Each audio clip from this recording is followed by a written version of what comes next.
Well, hello strange people and welcome back to the channel. Oh my god, I do look like Tom Cruise's homeless brother. Right, top bum. Right, out on the moors this weekend with, he must be wet at all times. It's getting quite late, it's Saturday evening, it's getting quite late now. We're just going to make our way up to Fox Tor, camp there, and then tomorrow we are hoping we will have a little bit of a camp, camp tonight, hike tomorrow. Bit of a hike tomorrow. We're on the South Moors, which is a part of the moor I don't know very well. I don't think he knows at all, so this could be Dartmoor rescue territory. Get the mountain rescue out on us. So yeah, I'll bring you back shortly. Just before I do go, I just want to say just quite how dangerous the moors are. We've just come across a couple. The lady, just before we got there, had slipped and fallen head first onto a rock. She's cut her head. She's a little bit dazed, but she seems to be okay. But she'd been following her phone sat-nav, and it had taken her along this path that we're on now. She thought she was heading to Princetown. Princetown is 3 miles in that direction, and they'd been walking out in that direction, away from Princetown. So they've got up and they seem to be making their way up. I've told them the best way now to get out and onto a road so that they can follow the road to Princetown. But it just goes to show that technology is not the be-all and end-all. And a good map and a little bit of skill on how to use the map would have saved them and saved her from falling. Not just the technology though, is it? It's just that lapping concentration, one slip. It's a slip, yeah, but you know, I know you're a geek, but the technology they shouldn't have been trusting. Oh no, I'm just saying it's like the lack of concentration where you're putting your foot. 1 second, bang, done. Yeah. Right, we'd better make a move on because it is starting to cloud over.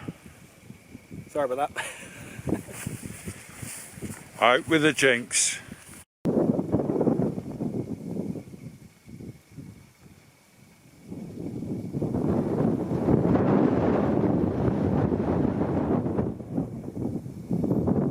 So we're just making our way.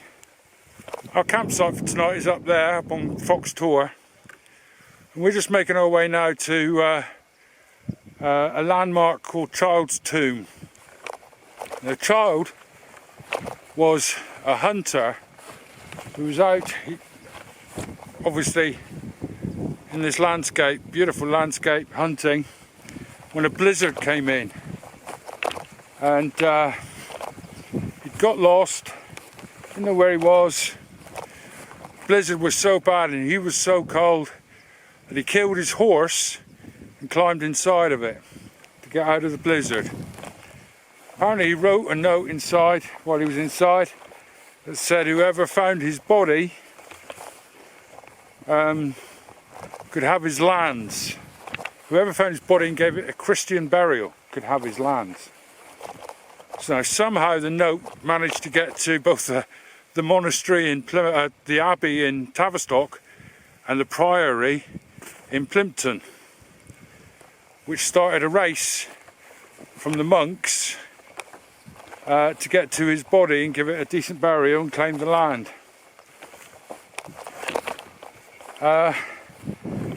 Obviously he did die, and eventually the monastery the abbey in Tavistock managed to get his body and claim the land. There's a lot of inconsistencies in the story. For instance, who found the note? And how did it get to both places at the same time?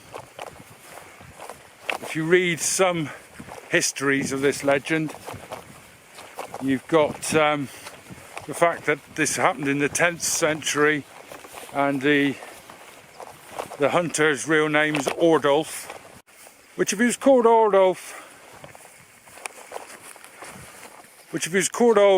is a bit of a coincidence, because the man who founded Tavistock Abbey was also called Ordulf, although he lived a century before this was supposed to have happened. It was King Ethelred the Unready's uncle, apparently.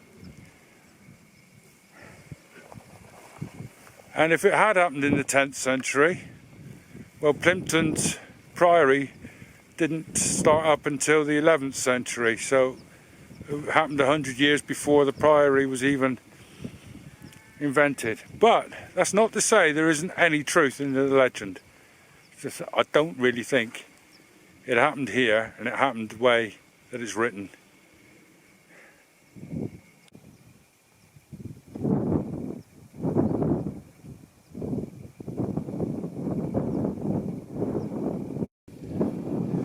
So this is it.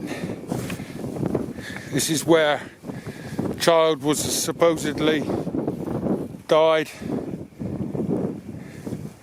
and his body was picked up. What it actually is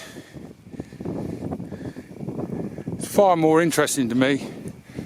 What it actually is a Bronze Age kist burial site. And the cross that's on the top was put here in the 1850s, and I'm pretty sure nobody actually knows where it comes from, but I could be wrong there. But it was put up here in the 1850s to mark the spot. What is a real shame is that this burial was robbed out. This grave was robbed out to build the farm, which is just over there, which is now a ruin in itself. Robbed out in around about 1812, I believe it was. So it was a bad year, 1812, what with Napoleon and starting a war with America. Right, we're going to make our way up there for our camp. Catch you at the top.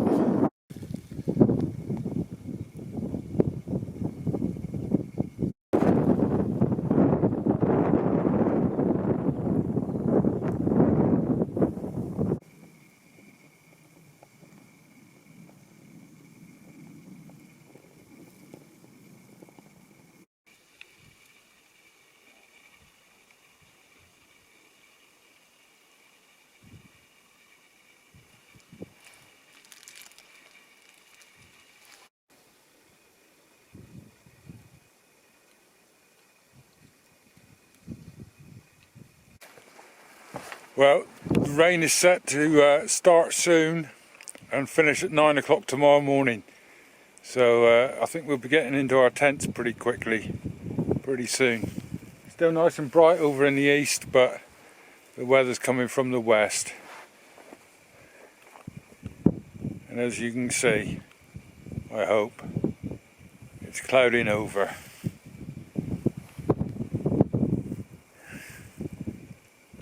Probably catch you in the morning.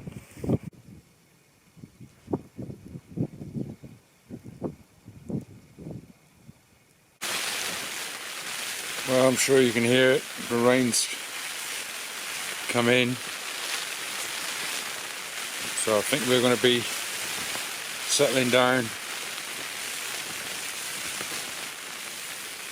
I'll listen to my audio book and I'll catch you in the morning.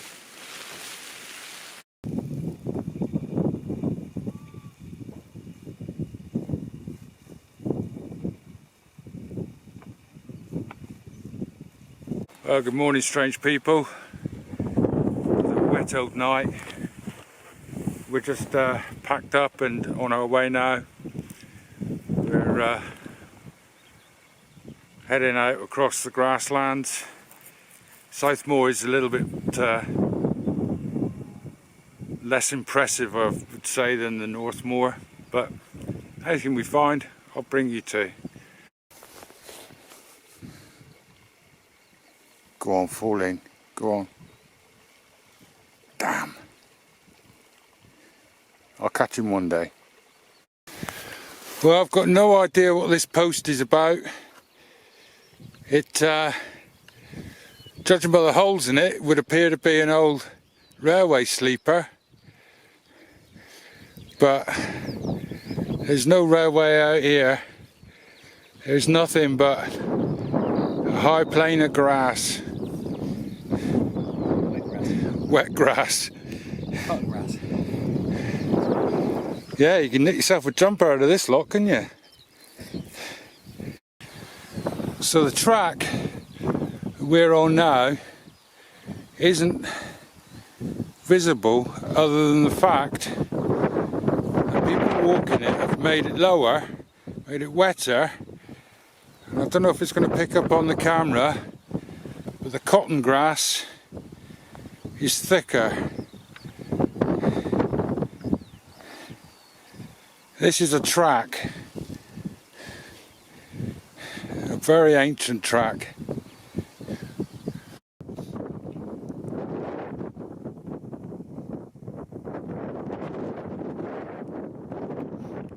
Well, civilization at last. Well, a couple hundred years out anyway. This is marked on the map as a blowing house, which is a place where they'd have smelted the tin into ingots to get it off the moor. I'm not going to lie to you, the last, well, couple of miles was some of the hardest going I've had on Dartmoor. Grass knee deep, water a couple of inches deep, all the way. So we're quite glad to get onto dry land and terra firma. Ant's just filtering us some water. We're going to stop here and have a brew. There's nothing but grass here. Very few rocks. This is one of the rockiest places we've seen for, well, as I say, about 2 miles. Anyway, I'll catch you in a mo.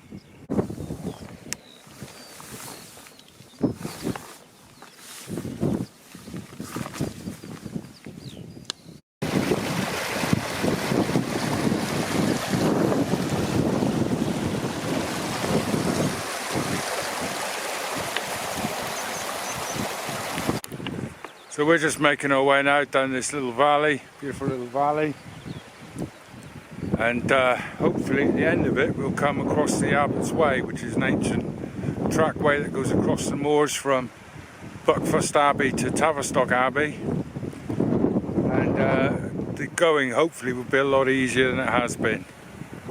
It's been pretty tough so far, fun but tough. Right. Catch you in a mo.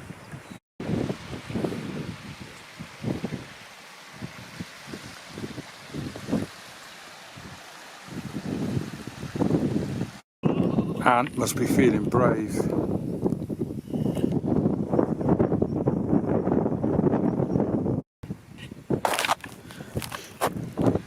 Right, so we're at a place called Pits now. Sorry about the wind. We're just starting to meet people. In fact, up on the hill there's a whole group of DayGlo Dereks.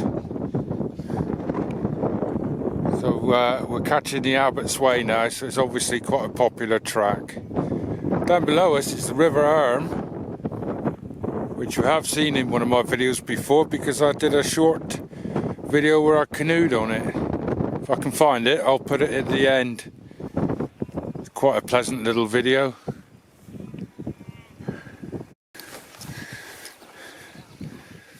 So this, for all intents and purposes,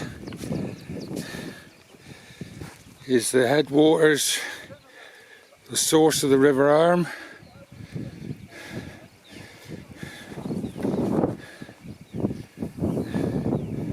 another one I can knock off the list. Go on, jump it, you great wussy.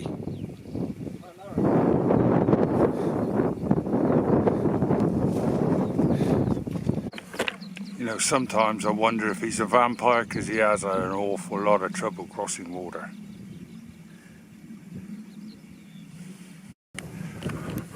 It's quite humbling to think, really, this track. Hundreds of years people have been using this. The monks, pilgrims, farmers, tinners, now a couple of eat-its like us. Quite humbling, really. Really is. Anyway, pretty much at the highest point now, and the view is opening up. I can see Bodmin Moor, so I'm a happy man. I can see the Z and the hills of East Cornwallshire.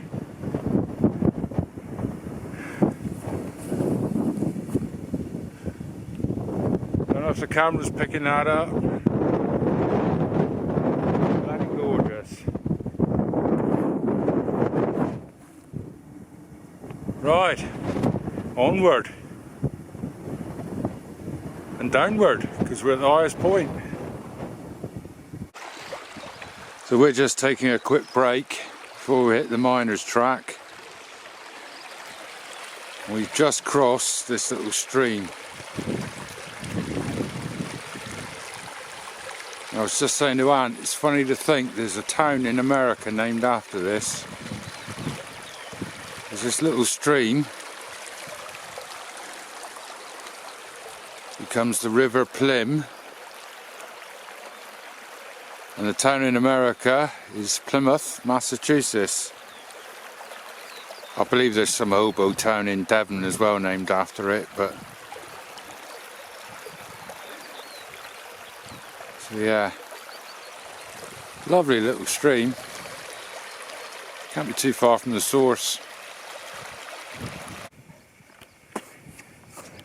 Right, so we're leaving this here. We're almost back. You can see it there. There's Nuns Cross Farm with the nearly home trees.